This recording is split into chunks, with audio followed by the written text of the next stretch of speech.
Que a paz de Jesus e o amor de Maria estejam sempre presentes no seu coração e na sua vida. Chegamos ao 11º domingo do tempo comum. O Evangelho de Mateus encontra-se no capítulo 9, versículos de 36 ao capítulo 10, versículo 8. Vendo Jesus as multidões, compadeceu-se delas, porque estavam cansadas e abatidas como ovelhas que não têm pastor. Então disse Jesus a seus discípulos: A messe é grande, mas os trabalhadores são poucos. Pedi, pois, ao dono da messe que envie trabalhadores para a sua colheita. Jesus chamou os 12 discípulos e deu-lhes poder para expulsar os espíritos maus e para curarem todo tipo de doença e enfermidade. Estes são os nomes dos 12 apóstolos. Primeiro Simão, chamado Pedro, e André, seu irmão. Tiago, filho de Zebedeu, e seu irmão João. Filipe e Bartolomeu. Tomé e Mateus, o cobrador de impostos. Tiago, filho de Alfeu, e Tadeu. Simão Zelota e Judas Iscariotes, que foi o traidor de Jesus. Jesus enviou esses 12 com as seguintes recomendações: Não deveis ir aonde moram os pagãos, nem entrar nas cidades dos samaritanos. E diante as ovelhas perdidas da casa de Israel. Em vosso caminho anunciai, o reino dos céus está próximo. Curai os doentes, ressuscitai os mortos, purificai os leprosos e expulsai os demônios. De graça recebestes, de graça deveis dar. Palavra da salvação. Glória a vós, Senhor. O olhar de Jesus para a multidão é o olhar de compaixão. Um olhar que revela ao homem a misericórdia do Pai. Olhar com compaixão é não permitir que o irmão que sofre se torne invisível. Olhar com compaixão é enxergar a dor do outro e senti-la doer em si. Enxergar com compaixão é permitir que o seu coração pulse no compasso do coração daquele que sofre. Isso quer dizer que compaixão é colocar sua vida na vida do outro, para cuidar do outro até que ele se transforme. Pois quando nos negamos à compaixão, quando não percebemos a dor do outro e não nos comovemos com ela, quando não procuramos ajudar o outro a transformar sua vida, nós estamos traindo na essência o projeto de Jesus Cristo. Porque o seu projeto é um projeto de amor. De um amor que toca e transforma. Assim ele pede para que a gente peça ao Pai que envie operários para a messe, porque o seu povo está perdido como ovelha que não tem pastor. Mas o Pai precisa enviar operários que tenham o coração dilatado. Operários sensíveis, que sintam em si todo o sofrimento, toda a dor, toda a angústia do seu próximo. Operários que tenham gestos capazes de transformar a vida de alguém. E os primeiros que o Senhor envia para essa missão de levar para o mundo a compaixão de Deus são os 12 apóstolos.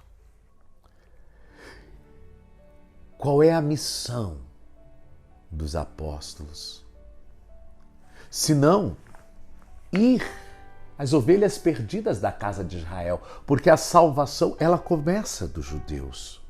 Ela vem por meio dos judeus e depois ela vai se expandindo para os outros povos até chegar aos confins da terra, como é o desejo de Jesus. Mas tudo começa entre os judeus, e o primeiro anúncio é feito às ovelhas perdidas da casa de Israel. Pelo caminho, eles deverão anunciar que o reino dos céus está próximo. Deus está com eles. É possível experimentar este amor transformador. A presença de Jesus, que é amor, é uma presença de Criador renovando a sua criação. Por isso, os discípulos que são enviados para curar os doentes.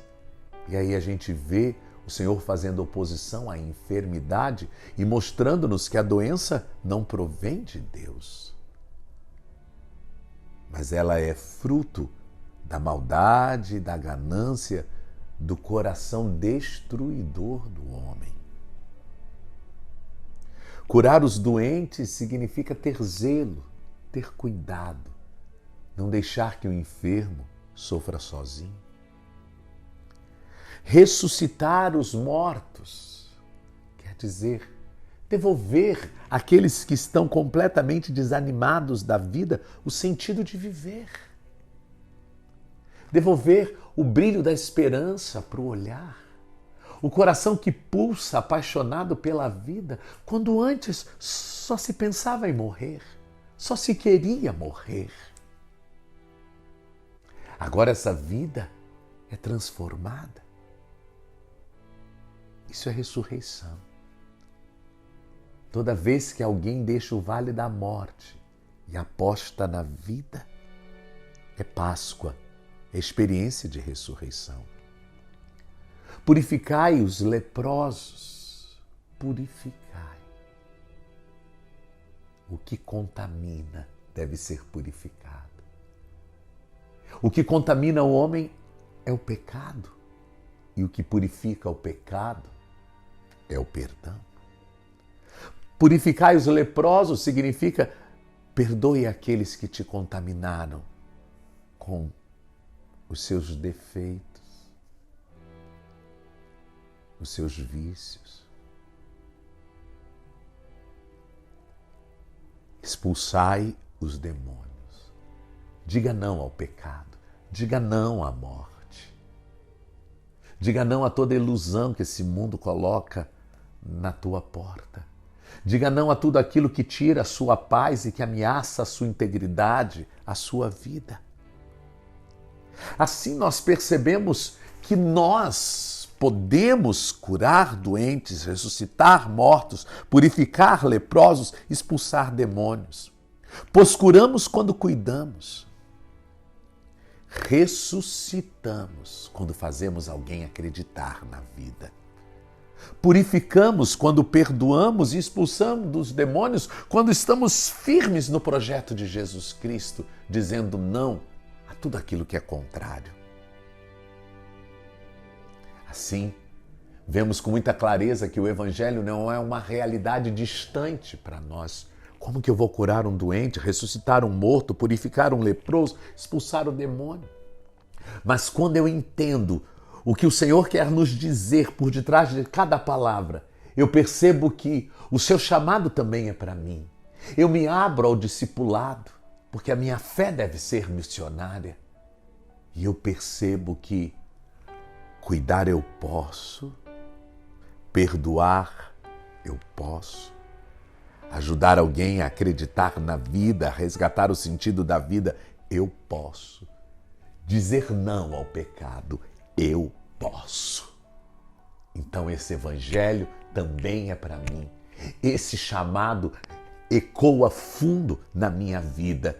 E como Maria e como os 12, estou eu aqui hoje para dizer: eis-me aqui, envia-me, eis-me aqui, envia-me. Mas não podemos nos esquecer: de graça recebestes, de graça deveis dar.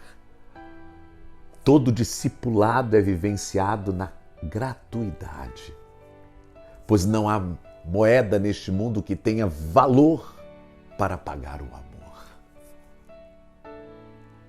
Nem as maiores riquezas deste mundo comprariam o amor. como não compram a vida. A vida, o amor e todo o bem é uma conquista do coração do homem repleto de Deus. De graça recebemos tudo de Deus, a vida, os dons, o amor.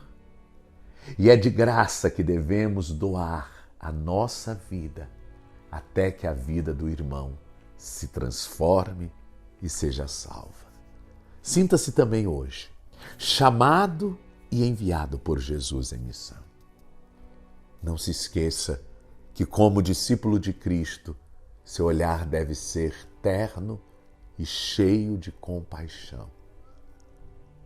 Cuide das ovelhas como um verdadeiro pastor, pois é para isso que hoje somos chamados e enviados. Que Deus te abençoe, te santifique e te guarde em mais uma semana. Em nome do Pai, do Filho e do Espírito Santo. Amém. Boa semana para todos vocês.